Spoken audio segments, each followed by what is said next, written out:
属，江瑶家属在吗？这儿呢，叫唤什么？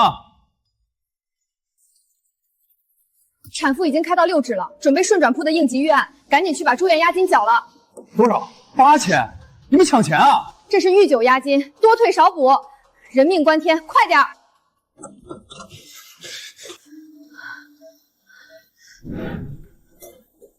赶紧把卡给我！什么卡？还能是什么卡？你的工资卡啊！住院押金竟然要8000，我身上没那么多现金。我的卡在包里，可那是留着给孩子买奶粉的。你的卡呢？江瑶，你什么意思？什么意思？别告诉我你想趁着生孩子动我的婚前财产。周晨，你说什么？再说一遍。我说，我的钱是我在外面拼死拼活赚的，我每天和同事竞争，和下属斗勇，和老板斗智，还得低声下气忍受客户的刁难。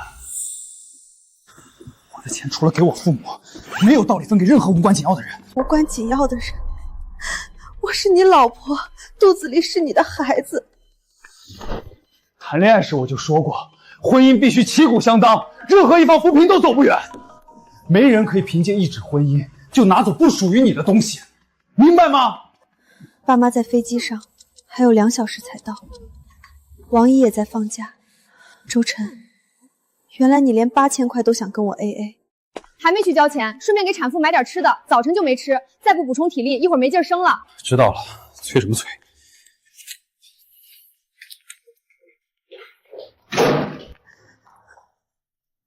吃吧，2包够了吧？妹子，不管结果如何，先把眼前的难关扛过去。吃点，加油。谢谢，谢谢你。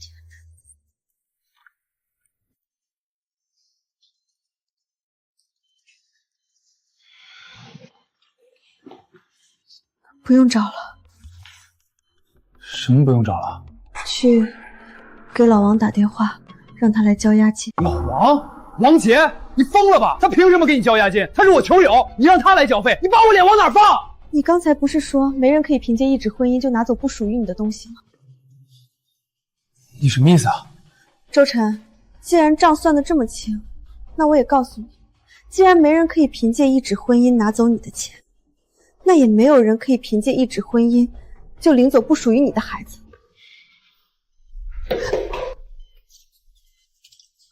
我操，这瓜够大！老公，你听到了吗？白嫖的事儿咱可不能干啊！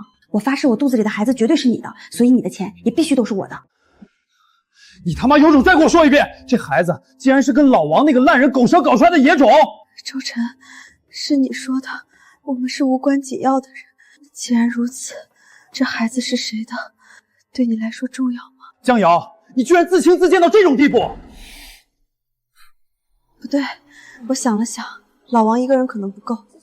老周，把你那个好兄弟老李也叫过来吧，让他也来凑份子。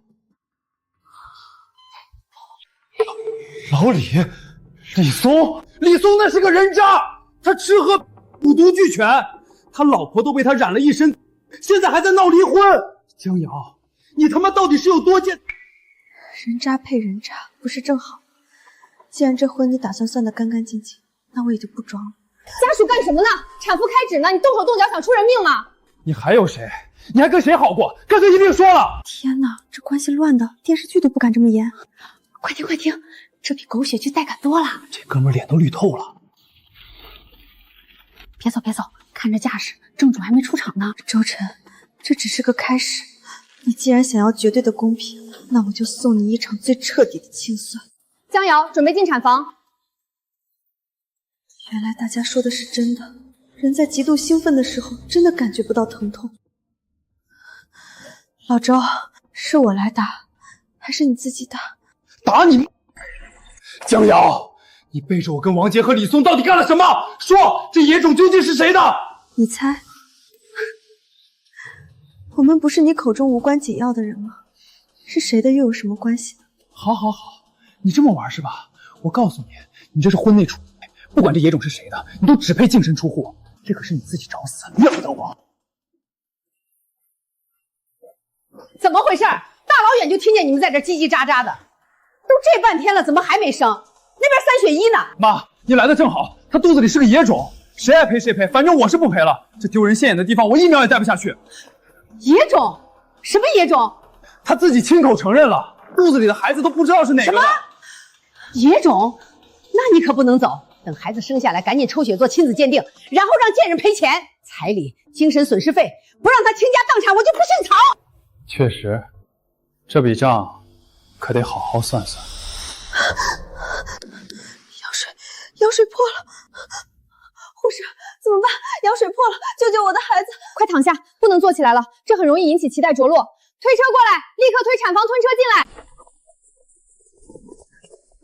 不到关键时刻，你永远不知道自己嫁的是人是鬼。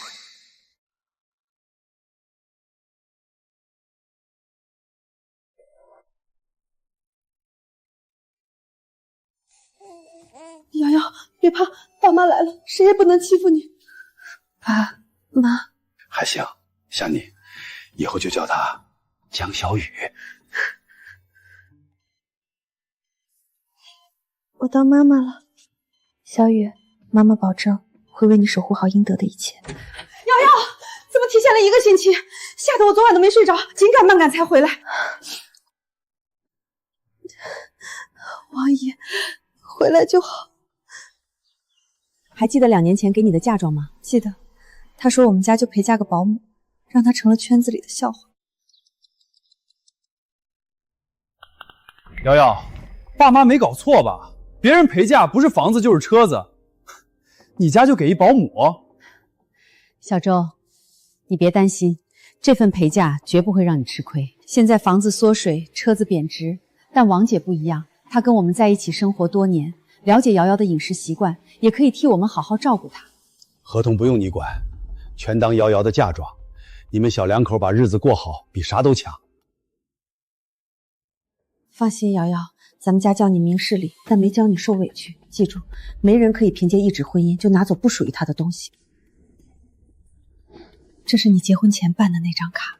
王姨，这卡不是一直在你那儿吗？是啊，这2年我的工资还有你们大部分日常开支全都出自这张卡，卡里的额度早刷爆了，爸妈每个月按照最低额度再帮你还着。爸妈，你们2年前就……本来想着，如果你们婚姻幸福，这笔钱我们就出了，但现在看来，这个周晨根本不值得托付。你在他眼里，恐怕就是个只会谈情说爱、什么都不懂的蠢货。是啊，正因为我习惯了自给自足，不依附他，反而让他理所当然地享受着我带来的一切。妹子，恢复的怎么样？好多了，谢谢你的士力架。之前你俩吵架的那一段我给录下来了，你看后面能用得上不？太能了，谢谢你啊。哟，一家子都在呢，生个野种也值得这么大阵仗。嘴巴放干净点。啥也不说了，你这种不知廉耻的女人，我1天都不想再见到你。签字吧，离婚。我已经咨询过律师了，你婚内出轨，证据确凿，不仅要净身出户，还得赔偿我的名誉损失。听见没？麻溜点签了，别耽误我儿子找下一个。你确定要在这个时候签这份协议？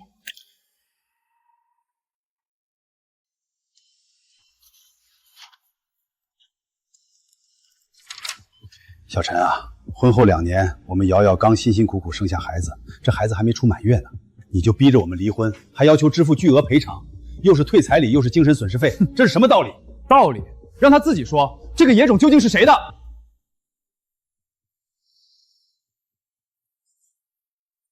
你的，我的。之前就是为了气你，所以说话没过脑子。你该不会真信了吧？你少在这儿给我打哈麻！那天你那副表情可不像是在开玩笑。你说是你就是，儿子，别听他在那儿编。现在抱着孩子去做亲子鉴定，以结果为准，否则18.8万彩礼和60万精神补偿你掏定了。抱歉，没有任何人可以随便给我的孩子做亲子鉴定。你说什么？你心虚了吧？我说孩子是谁的就是谁的，不接受反驳。周晨，你是他法律意义上的父亲，这一点在出生医学证明上写得清清楚楚。这是强词夺理。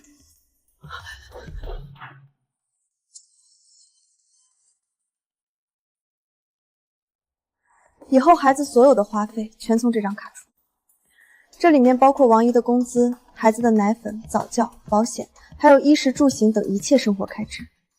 你跟我说这些干什么？由于前2年我要带孩子没办法工作，没有收入来源，所以就有劳你先往这张卡里转过来30万，应该差不多够了。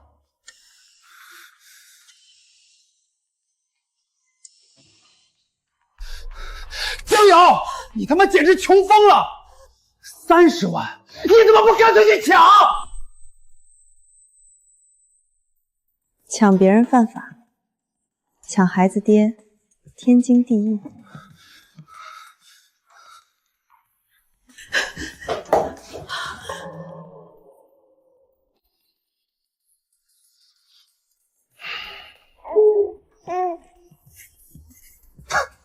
原形毕露了是吧？张口就是30万，这才是你本来的面目。没错，不装了。哦对，差点忘了，结婚2年来，王姨的保姆费，还有咱们这个家的全部生活开支，我爸妈一直替咱们垫着的，整整25万，你也一并掏了吧。25万！儿子，你听听，他们是穷疯了还是想钱想疯了？做你妈的春秋大梦！这些钱全都是你们老两口心甘情愿给女儿的，法律上这叫赠与，自愿赠与，懂吗？我告诉你们，这钱我1分都不会出。妈，走，别在这浪费时间。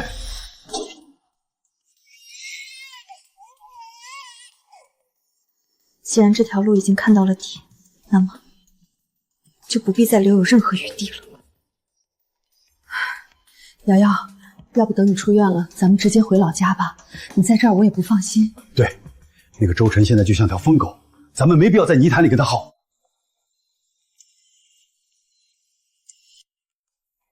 妈，这2年虽然背井离乡，但有王姨的照顾，我也没受过一丁点委屈，这是你们给我的底气。但底气不是用来逃跑的，该讨回的债我1分都没讨回来呢，这笔账绝不能就这么算了。王姨，这2年的账本你一定要收好。放心吧，每一笔支出我都留着单据呢。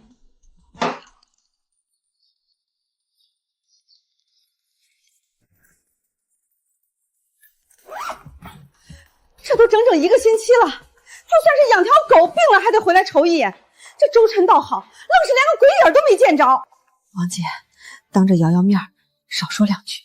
我这是替瑶瑶委屈，顺转扑那是遭了多大罪，他倒好，不仅不交钱，连着出院的日子都记不得。他不是记不得，他是怕来了我再管他要钱。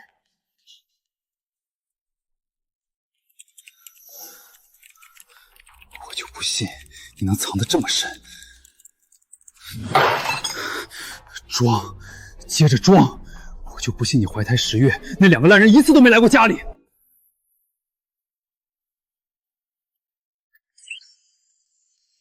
6月8日去产检，7月15日买菜。监控没有，车里也没有，都没有。谁啊？哟，老周，你这不去陪月子，上我这儿干？王姐，你他妈给我老实交代，你跟我老婆到底几次？你说什么？老周，你疯了吧？你媳妇儿肚子里那是孩子，又不是炸弹，把你脑子炸糊涂了。她亲口说的，你还想抵赖？我倒是想，人家看得上我吗？赶紧滚，别在这恶心我。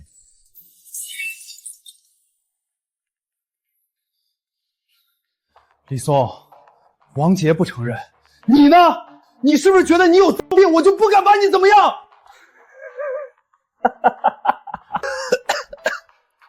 周晨，你是吃错药了还是受刺激了？江瑶在病房里亲口说的，孩子爹里也有你的一份儿，你老婆就是被你传染的，你是不是也传给她了？你看看我这副鬼样子，我连走路都费劲儿，我还有心思搞。你媳妇儿那是故意恶心你的，也就你这种脑子里装满账本的人才会信这种鬼话。怎么会没有呢？家里监控干净，行车记录干净，手机聊天记录也全是工作和母婴广告。没有证据，没有出轨证据，那30万，那25万债务。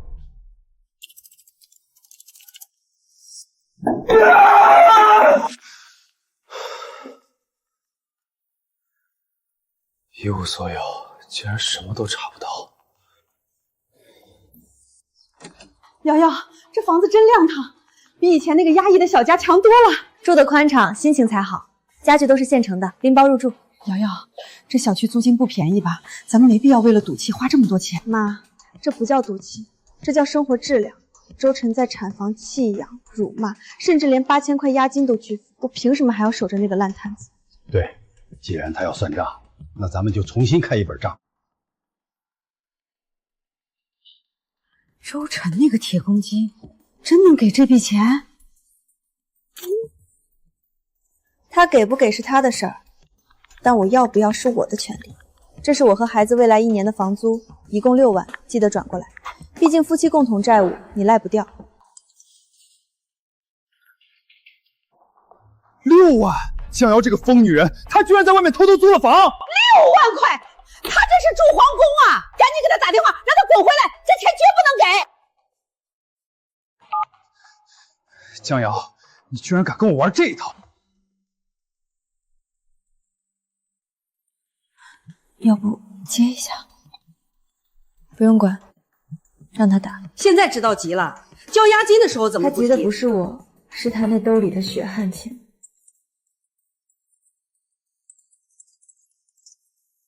你究竟想做什么？我究竟想做什么？我要你一无所有。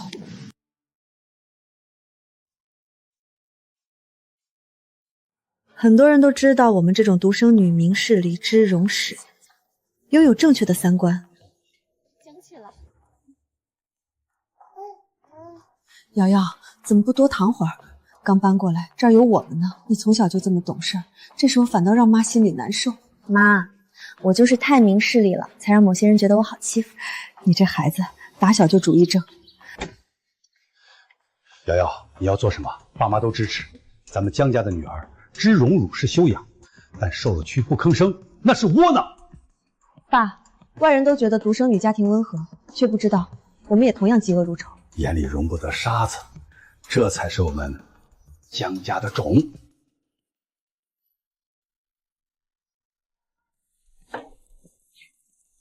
瑶瑶，那个周晨还没动静，他那种人最看重的就是兜里那点钱，估计正满地打滚呢。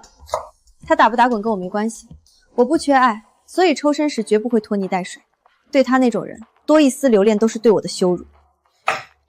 对，就得让他知道，咱们江家的门槛不是他这种人渣能随便踩的。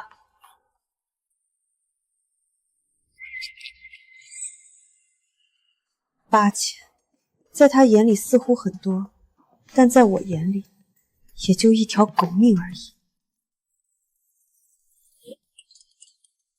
瑶瑶，那天是我糊涂了，我也是压力太大才口不择言。咱们7年感情，孩子还那么小，你回来吧，我想见见孩子。哎呦，这太阳打西边出来了，这铁公鸡居然学会说软话了。瑶瑶，他这几天又是道歉又是忏悔的，你会心软吗？妈，他这哪是求和，他这是在钓鱼。他还是没回，这贱蹄子心怎么这么狠？没回，一条都没回。他现在肯定躲在哪个角落里，我的笑话呢。儿子，你可得加把劲儿，只要能把他哄出来，哪怕就见一面，想办法从那孩子头上拔根头发，只要拿到 DNA， 证明那野种不是你的，那几10万债咱们1分都不用出。我知道，只要有了亲子鉴定，他不仅拿不到钱，还得净身出户。我就是求爷爷告奶奶，也得让他把孩子抱出来。我这心里总觉得不踏实。他这2天老问咱们在哪儿，还说买了最贵的奶粉要送过来。他在等一个机会，一个能名正言顺接近孩子、拿到 DNA 的机会。天哪，他是想做检定，他他还是不相信小雨是他的。信不信不重要，重要的是他想以此为借口逃掉那笔债。我去准备晚饭。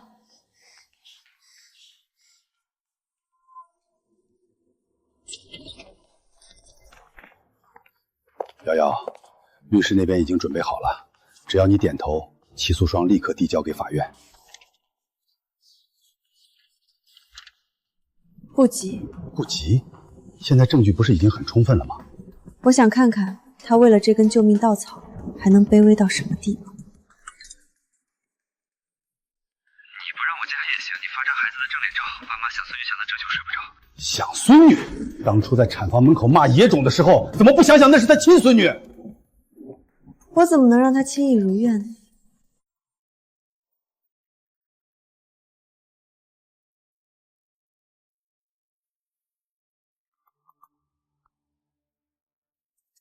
毕竟这个机会让法官亲自揭晓才有趣。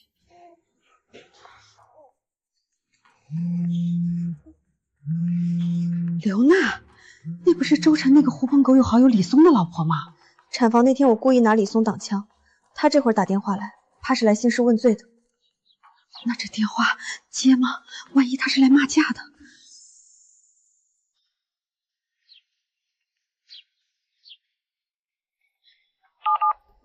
喂，江瑶，是我。咱们明人不说暗话，我知道你跟李松是清白的。你这话什么意思？就他那副死样子，谁能看得上他呀？那今天找我是周晨，他在外面有人。外面有人？对，这事儿他会瞒你，但不会瞒这帮狐朋狗友。我也是偶然间听他们喝多的时候说的。是个夜场陪酒女，跟了他快1年了。你刚怀孕那会儿就好上了。喂，江瑶，你还在听吗？你还在听吗？瑶瑶，没事吧？我最近加班多，怕回来吵醒你影响台菜，以后我就睡书房吧。密码换了，我帮你看时间。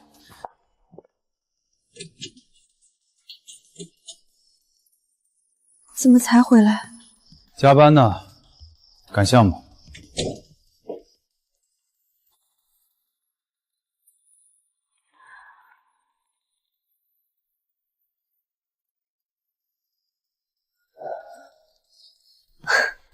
原来是这样。那些加班，那些晚归，恐怕都是去陪那个狐狸精了。我明白的太晚了，他在产房里为了8000块钱都跟我算计，甚至要离婚。原来他不是没钱，他只是对自家老婆一毛不拔，对待外人却无比大方。所以你接下来打算怎么办？怎么办？既然他先不仁，就别怪我不义。谢谢你告诉我这些。我现在脑子有点乱，得好好捋捋。如果小三的罪名坐实，也算有了他婚内重大过错的证据。没错，你一定要留心搜集证据，别让他把钱都转移了。先别说我了，你呢？你那边进展到哪步了？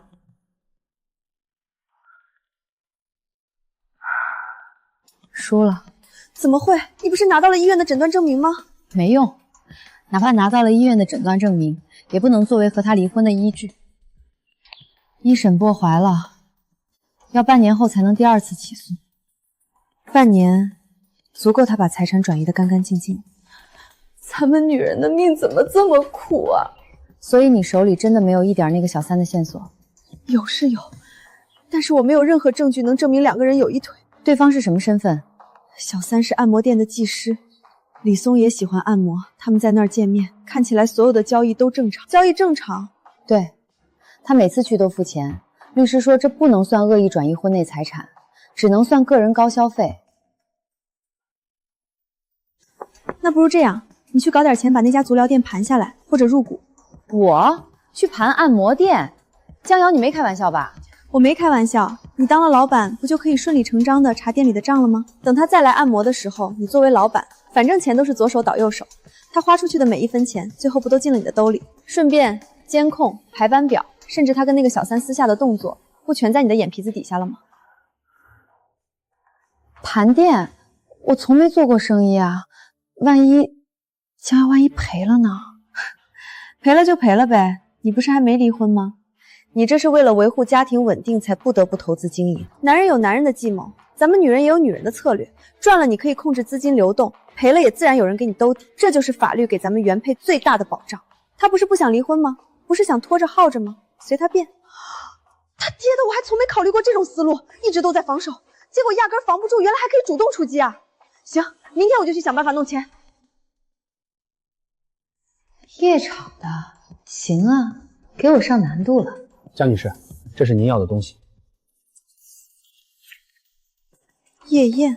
对，周晨最近半年频繁出入，消费记录和照片都在里面。出月子的第一份大礼，我得亲自去收。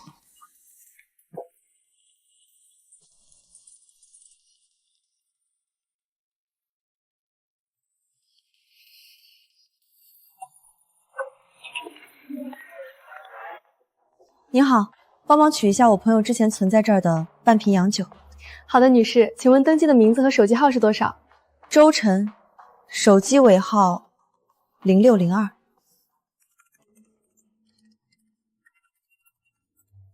周晨，尾号0602。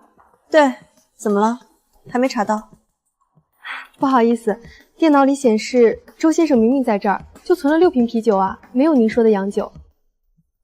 6瓶啤酒？不可能吧？会不会日期查错了？女士，这个属于手机号名下确实只有6瓶啤酒。你们这儿怎么回事？几万块一瓶的洋酒说没就没，把你们经理叫过来。对不起，对不起，您别生气，我再仔细确认一下。经理，前台有个客户对周先生的存酒记录有异议。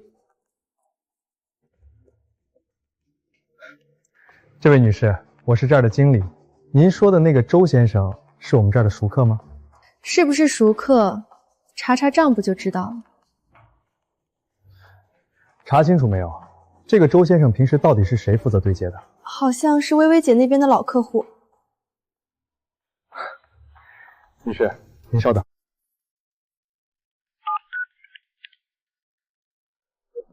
薇薇啊，你现在在哪儿？前台有个周先生的朋友找，说是存酒账目对不上。行，那你赶紧过来一趟，客户正等着呢。女士，周先生的负责人马上过来，这中间可能有什么误会，他最清楚。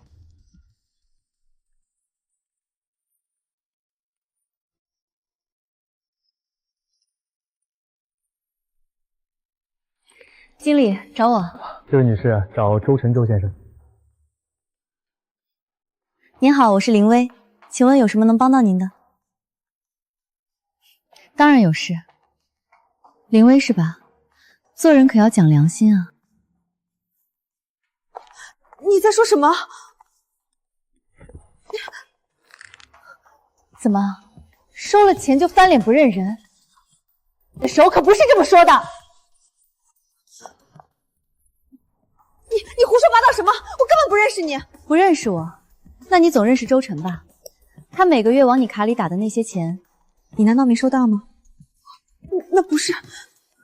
那你倒是解释解释，他凭什么给你打那么多钱？那可都是我们的婚内财产。林小姐，拿了钱却不肯履行合同，这生意没你这么做的吧？你这是诽谤，信不信我报警告你？告我诽谤？林小姐，你尽管去告，只要你能向法官证明你和周晨之间清清白白，他1分钱没给过你，那我就认栽。你敢吗？我知道，你们这种职业最不怕的就是打官司，不管银行流水如何，你都无所畏惧。但是，林小姐，这些话你敢跟警察说吗？你到底想干什么？很简单，既然事儿你不做了，那也行，我们不强求。但周晨之前传给你的那些钱，你得原封不动的还给我。还钱？你开什么玩笑？那是周哥心甘情愿给我的。心甘情愿？那是我们的婚内共同财产，每1分钱里都有我的一半。做人可要讲良心。当初你答应收的是预付款，现在事儿黄了，你想拿了钱就跑，这在生意场上可不太地道。我马上给周晨打电话，让他亲自过来处理。随便，正好把所有的烂事一起解决。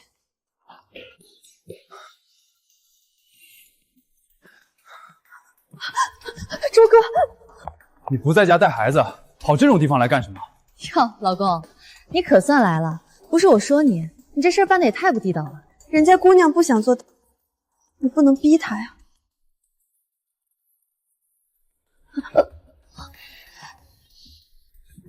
你胡说八道什么？我胡说？你每个月准时给人家的银行流水，我可都查清楚了。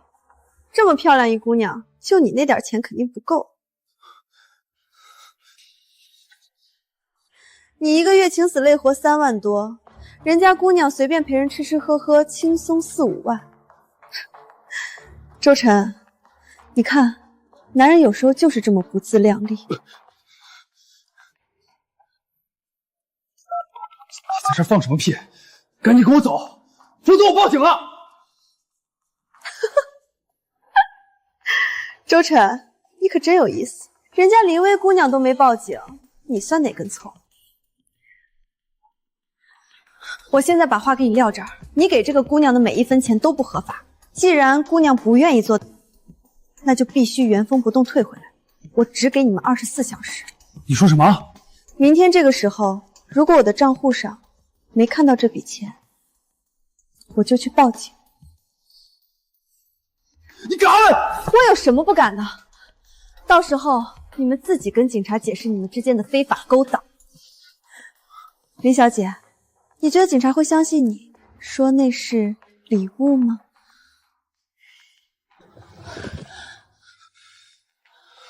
时间不多了，你们俩还是趁着这24小时，好好商量商量怎么分摊这笔账吧。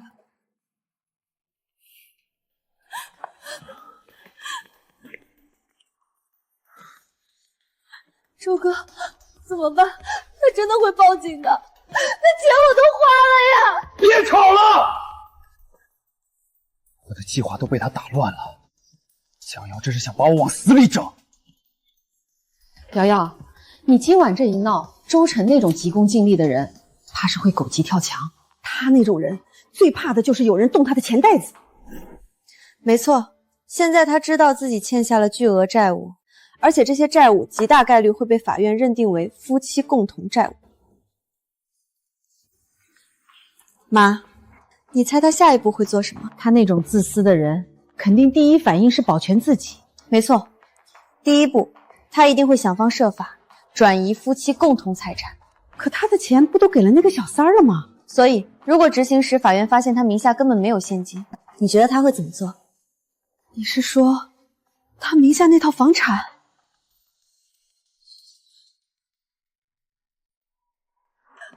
啊，咱们哪有那么多钱啊？我有办法，让他1分钱也拿不到。什么办法？王姨，你看，有些人动作比我想象中还要快。哟，这不是他那套房吗？急售，诚心可谈。哼，周晨这是急着要把婚前财产变现啊！他当然急，官司还没开打，只要能在法院冻结之前把房卖了，他就能拿着现金玩失踪。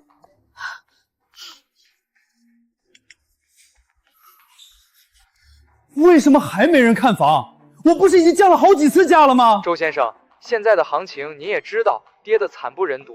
您这地段虽好，但大家都在观望，要不您再调调价？还降，这不得亏死啊！降，再降20万，只要能尽快拿到全款，价格好商量。我老伴儿一下飞机，第一时间就去看了那几套房子，怎么样？其中就有周晨那套。讨价还价了老半天，讲了好几轮，最终付了20万定金。本来我们和你爸妈商量的是付10万定金，但周晨怕我拉老伴反悔，所以直接要求支付20万。既然如此，那么他已经没有活路了。这笔钱是你爸妈垫付的，我老伴身上没那么多现金。瑶瑶，这都第3天了，那个叫林薇的还没把钱转回来。看来他们笃定我是在虚张声势。那咱们有把握吗？我确实没有把握。啊？那你还敢在那儿放狠话？万一他们反咬一口告你诽谤怎么办？他们不敢。看来我只能开启终极截杀了。你打算怎么办？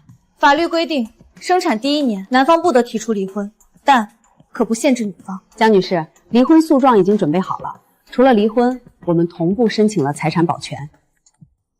一定要快。明白。只要保全裁定一出，房产交易中心就会立刻查封，那时候别说买卖，连抵押都不可能。小张，咱们什么时候去过户？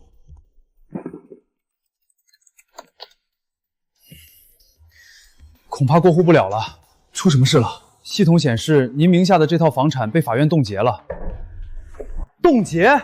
凭什么冻结？这是我的婚前财产。周先生，这房子现在卖不了了。卖不了了？那咱们收人家的20万定金怎么办？合同上说，如果因为买方原因导致无法过户，要双倍返还。20万变40万，江瑶，你这个疯子！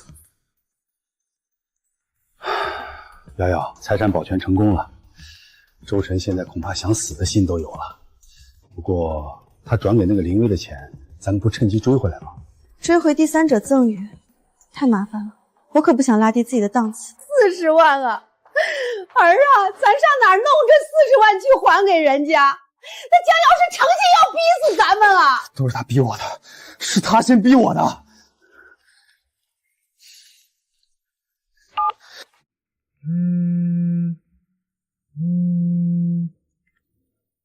喂，瑶瑶，是我，你终于肯接电话了，我们谈谈好吗？那60万精神补偿我不要了，彩礼退回1半就行。你婚内出轨的事我保证守口如瓶。咱们认识7年了，别最终落得个两败俱伤的下场。是啊，7年，谁能想到7年前我放着那么多好男人不选，偏偏选择了一条狗。周晨，该醒醒了，婚内出轨怎么了？又不是杀人放火，不会两败俱伤的。被拖进地狱的只有你一个。就为了那8000块住院押金？对，就为了这8000块住院押金，我要让你知道，不要轻易招惹一个为你生儿育女的原配。想离婚就实话实说，我们好聚好散。你所有的伎俩在我眼里都跟小孩过家家一样幼稚。瑶瑶，我错了，我真的错了。晚了。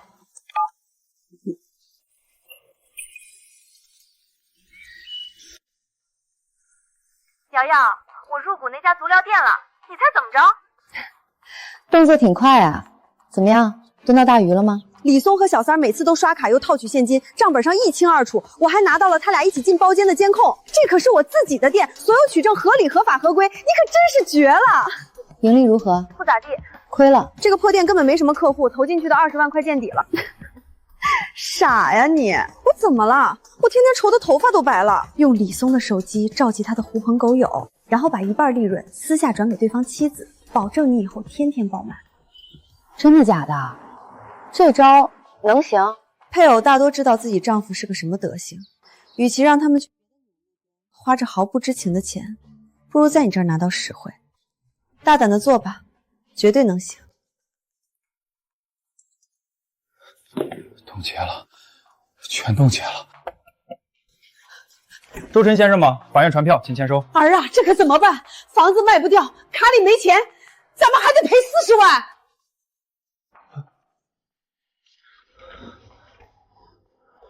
老王，借我5万，不3万也行，我急用。老周，你那点破事儿都传遍了，连老婆产房押金都不交的人，谁敢借钱给你？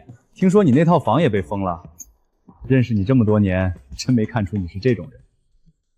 瑶瑶，这场官司他必输无疑。即便他现在拖着不离，也没有活路。只要判决书一下，债务的性质就定了。我跑不了，他也别想好过。那你岂不是也要背债？2岁以内，孩子一定会判给母亲，所有的路全都被他走死。他不是爱算账吗？那我就让他这辈子都算不清这笔账。儿啊，咱们家这回是真的完了！你去求求江瑶，你去求求他呀！求他！他连我电话都拉黑了。他怎么能这么狠心呢？瑶瑶，这周晨倒也是能忍，这2天居然没来闹事儿，他不是能忍，他是没辙了。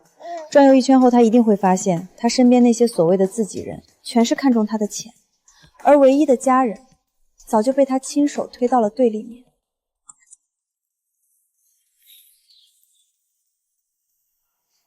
瑶瑶，我错了，我不应该那样对你，我之前太狭隘了，我们不离婚好吗？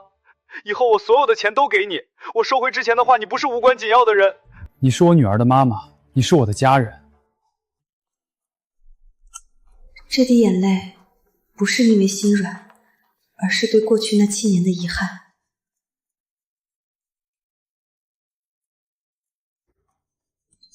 如果你真的知道错了，想证明你爱这个家，我给你一次机会。我就知道，女人都是心软的，只要搞定你，那40万债就不算什么。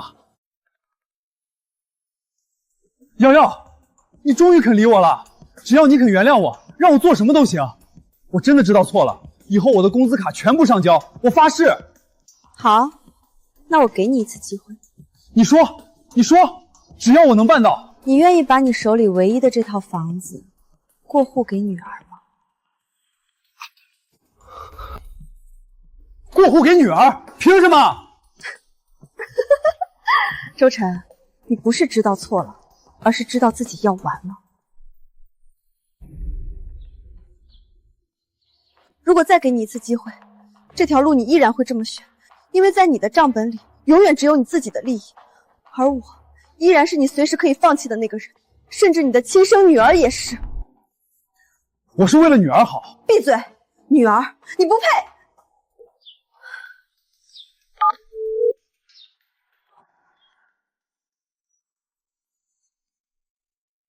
现在针对原告江瑶提出的婚姻存续期间共同债务认定进行举证，原告请陈述。法官，我方主张保姆王姐在过去2年里的工资共计12万元，以及由此产生的家庭生活开销13万元，共计25万元，均为夫妻共同债务。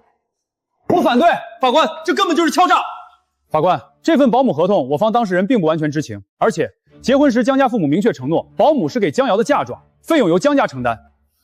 你爸妈当初说的好听，说是陪嫁个保姆照顾你，现在翻脸就要钱，你们江家还要不要脸？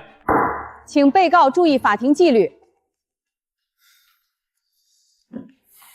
脸，这个字从你嘴里吐出来还真是讽刺。法官，我承认我父母有过这样的口头承诺，但请注意，所有的承诺都有一个前提，那就是周晨也会履行他作为丈夫的誓言。地基都不稳了，盖在上面的承诺怎么站得住？他连生孩子的押金都想赖掉。凭什么要求我父母继续履行单方面的扶贫式承诺？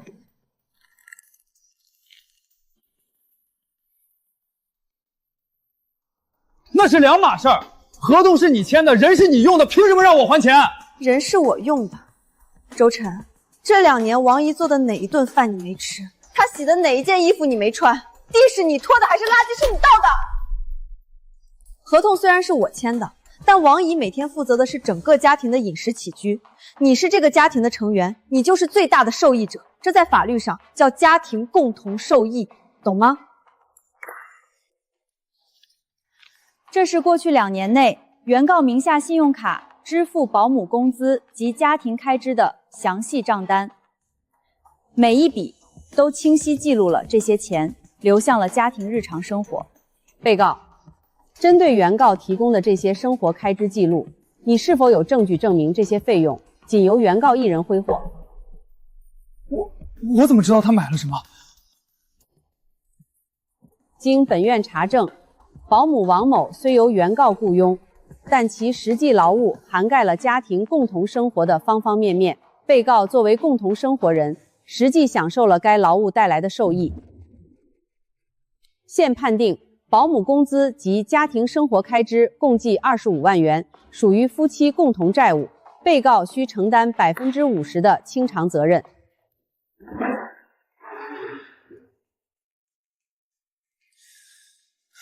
当我以为他会就此认命时，没想到接下来他开始了一场精彩的表演。法官，既然判了是债务，我认，我没说不还。法官，这套房子我已经挂牌了，定金也交了。如果没有被他申请财产首购，这笔钱我早就拿到手还给他了。但现在他把我的资产冻结了，房子卖不掉，钱拿不出来，不是我不还，是他自己堵死了还钱的路。周晨，你搞错了一件事，我们的婚姻关系还在存续期间，你卖房子有通知过我吗？你今天敢把这套房子背着我卖掉，明天就敢背着我把受产款挥霍得一干二净，到时候别说还债，我连这笔钱的影子都摸不着。所以财产保全我不仅不会撤，我还要申请法院继续查你合同上写的那20万定金在不在你的账户里。他根本不知道，我等的就是这一刻，我要让他亲手把购房合同递到我手上。法官，我申请调查这笔20万的流向，只要从这20万入手开始查，一定能查到这2年周晨究竟把钱都转移到了哪里。周晨，你抖得这么厉害，是不是得了帕金森？这可不是什么好兆头。准许原告申请休庭，由本院签发调查令，彻查20万定金及被告近2年资产流向。瑶瑶，你收手吧，这些债我还，别打下去了，我认输。认输？我要是你，现在根本不会在这儿浪费时间，而是立刻去找那个女人，把那20万拿回来。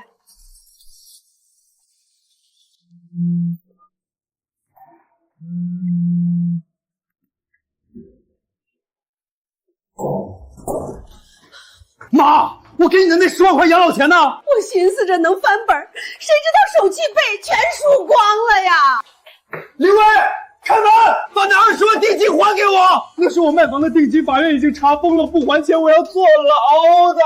周哥，你没事吧？那是你自愿送我的，现在说要回去。我这种身份只管收钱，不负责退钱，你还是想想怎么跟法官交代吧。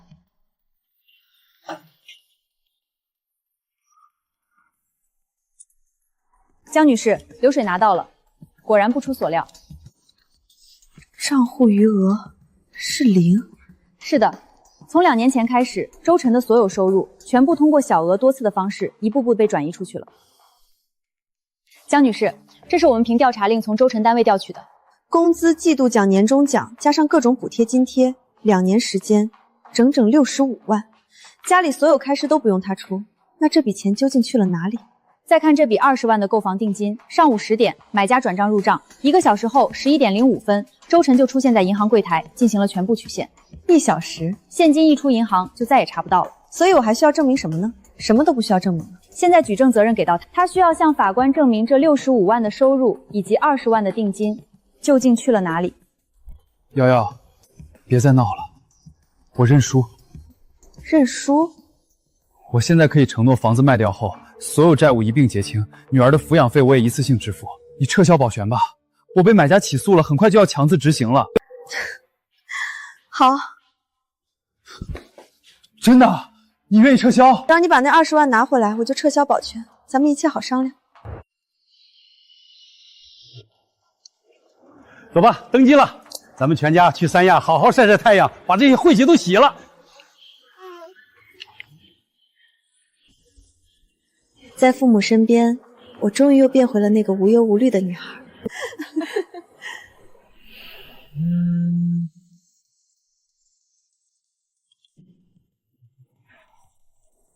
喂，你好，请问是周晨的妻子吗？我是。你好，这边是荣城派出所，周晨因参与斗殴被送到医院，伤势严重，需要家属较强州理。知道了，我会尽快回去。林薇的身份调查过了，不会只有周晨一个男人，他还有一个混社会的男友，有案底。所以，周晨并不是他唯一的金主。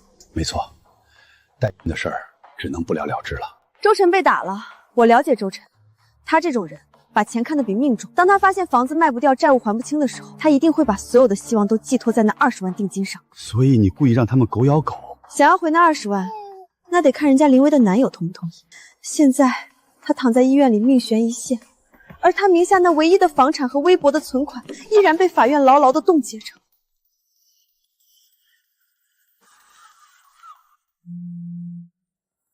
很快，周母的催命电话一个接一个打进来。其实他打给我的目的只有一个，让我出面掏钱给周晨交住院押金。瑶瑶，要回去管他吗？管，当然要管，但我不会出1分钱。那65万账户里1分没有，我比任何人都想知道他的钱究竟去哪了。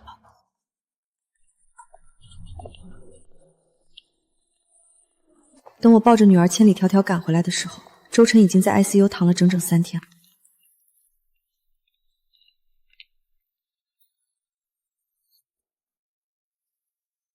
我要进去看他。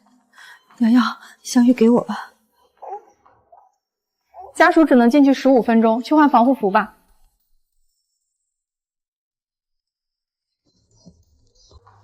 江女士，鉴于周先生的情况，林薇小姐希望能通过经济赔偿的方式达成和解，赔偿50万，希望您能签下这份谅解书，不再追究斗殴相关的法律责任。50万？他怎么知道我现在最缺的就是钱？50万不够。江女士，这已经是80万，我签。成交。算了，周晨的钱究竟去了哪里，我也不是很想知道。80万先优先偿还周晨的卖房违约金40万，欠债还钱天经地义。至于剩下的40万，和周晨母亲平分。最后一次了。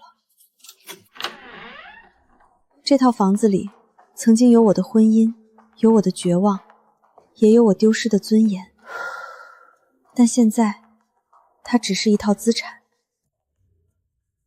江女士，这房子您确定要低于市场价20%卖？确定，只要全款。全款没问题，今天就能打款。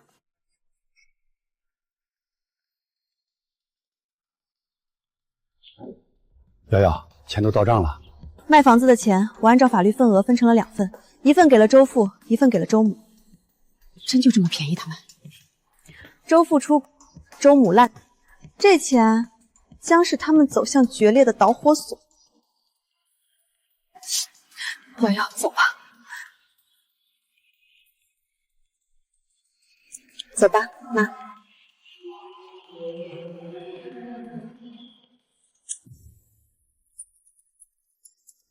喂，娜娜。瑶瑶，我成功离婚了，拿到李松70%的财产，而且我这个按摩店天天爆满，谢谢你啊，有机会一定要聚聚。恭喜你，娜娜，你终于自由了。还有，周晨爸妈离婚了，周父跟隔壁寡妇结了婚，周母输光了所有的钱，四处乞讨。原来每个人都有注定的结局。是啊，机关算尽太聪明。不说了，瑶瑶，我这儿忙，回聊。